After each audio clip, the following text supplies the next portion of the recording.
What is up? It is me, Flowsin, and today I'm going to be reading from r/MaliciousCompliance. So the first story we have is titled, Can't Sit Down Without a Doctor's Note? Okay then. At the time, I worked in a cafe set over 3 floors, so my day generally consisted of 10 hours running up and down stairs. I had slipped on some spilt motor oil in the car park on my way home, and my ankle had bent underneath me. I had initially assumed it had just twisted, but several hours later it was still throbbing, as well as swelling up, so much that it looked like I was hiding a pair of golf balls under my sock, and was turning a deep shade of purple. As my next shift started in less than 12 hours, and we were short-staffed as it is, I didn't want to call in sick, but I knew there was no way I'd be able to walk/stand for a whole day. I called my manager to explain and to ask if I could A, switch to the register for a few days, which involved much less walking than my regular role, and B, borrow one of the bar stools to sit on behind the counter so I wasn't putting too much weight on it. I figured this wouldn't be a problem as we had other staff who could cover the floor, and there's no issues with access around the register that the chair could get in the way of.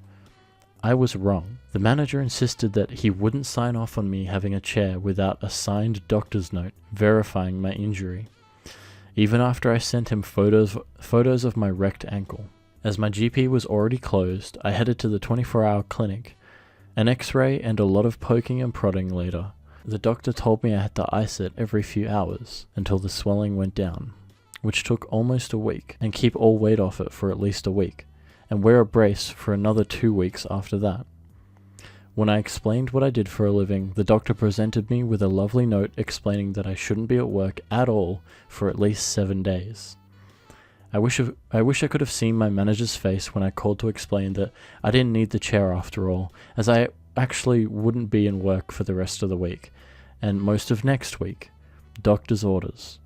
Funnily enough, I was never asked to produce a doctor's note again for the rest of the time I worked there. So this next story is called Don't Ask an Owner-Operator for His Boss's Phone Number. So I drive an 18-wheeler. Not only that, but I own my own truck and my business.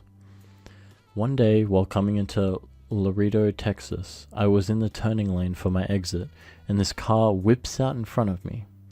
Not really having enough room to stop, I tuned onto the shoulder, threw on the air horn, which is extremely loud when you're next to the truck, and stopped right beside the guy. He proceeds to get out of his car with his phone and starts taking pictures of my truck and plate. By this time, the light had turned green, so I gave him a few short honks to basically tell him to get going. He then beats on my door, so I roll down my window, and he starts screaming in his ear about his ears hurting and how I'm damaging his ability to hear. Then he demands that I give him my boss's number and my driver's license number so he can call it in and report me and have my job for this. And he proceeded to move his car to the shoulder and backs so close to my bumper I couldn't get around him. I kind of smirked at him and told him he didn't want to speak to my boss because he is a short-tempered man and that he wouldn't like what my boss would have to say about this issue. But he insisted that he speak to my boss. I also told him if he wanted to call me in, all he'd need was the numbers on the side of my truck since it's assigned to me. Considering I only own one truck, you can imagine what I would assign my truck number to be. I gave him my cell phone number and watched as he laughed while speaking each number as he dialed. I see his number pop up on my phone mounted to the windshield. He couldn't see it from his angle and tried to hold in my laughter. I let it ring for a minute, and after seeing him get impatient, the whole time traffic is going around us, I finally picked up the phone and answered it. Insert company name here, Transport. How can I help you? His face turns beet red.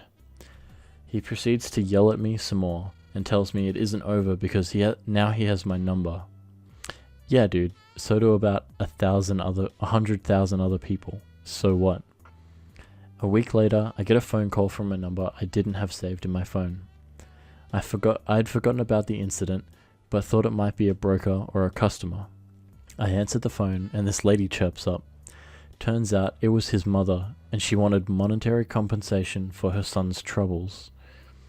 I asked if she knew what had even happened, and she tells me some story about how his bumper was damaged by my truck, and that he was scared to talk to me because driving an 18-wheeler was intimidating to him. Being a smart owner, I have a camera in my truck, and I dump all my truck's footage onto my hard drive, so I asked her if she could receive videos over email. She said sure, but wasn't sure what I was about to send her. I spend a minute or two looking through the hard drive on my laptop and find the video of the incident and send it to her. While still on the phone, I can hear the audio playing as she watched it. Her tone changed in an instant, and I hear her put down the phone, and all hell breaks loose in that house. There was Spanish screaming, things being thrown, and Lord knows what else going on. It reminded me of that movie, A Christmas Story, when Ralphie's mom calls that lady about the curse word and hears the apocalypse on the phone. Yeah, it was kind of like that, but in Spanish. She then comes back to me and very kindly asks for two things. One, she asks that I forget she called and act as if this never happened because she was embarrassed to no end. And two, if I could delete the video of her son's idiocy. I told her that number one was fine, I could do that, but as far as number two, I would not delete the footage. But the only way anyone other than me or her would see it is if it was needed for a court case. She bid me good day and hung up on the phone. So this third story that we have today is titled, Just Pay the $15 Fine.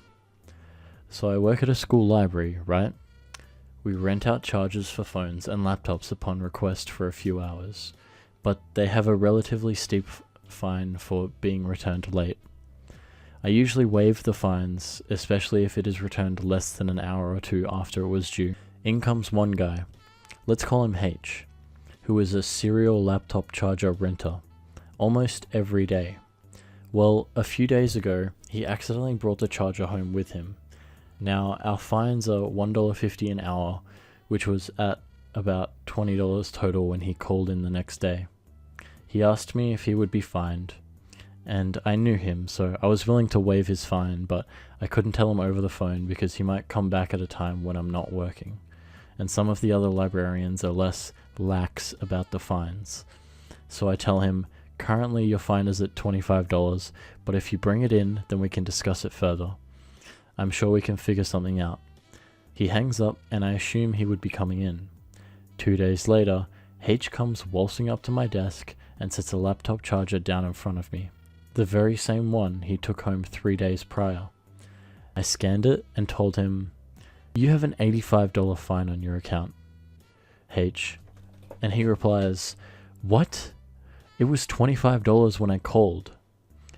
I say back to him, that was 2 days ago. The fine is by the hour. He replies, you didn't tell me that. I say, the fine info is taped to the side of the charger. Tell you what, I'll go ahead and waive everything but that first $25, alright? You just pay the fine you thought you'd pay. And he replies, but the guy on this phone told me he would waive it. I didn't tell him that.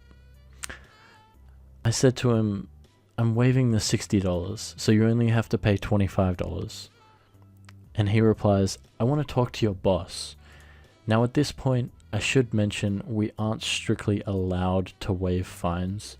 It's just that the library can't tell the difference between a fine waived by a manager or just an employee. I was being generous.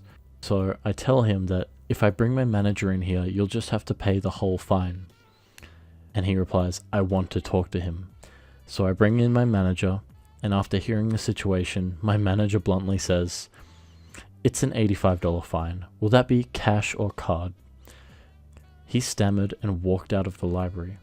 It's okay though. He just can't check out books or graduate until the fine is paid. Sieste la vie. Edit. Oh, so this is an edit. The charger is free for 5 hours. Most people don't pay anything. Also, it says on the charger it's not allowed to leave the building.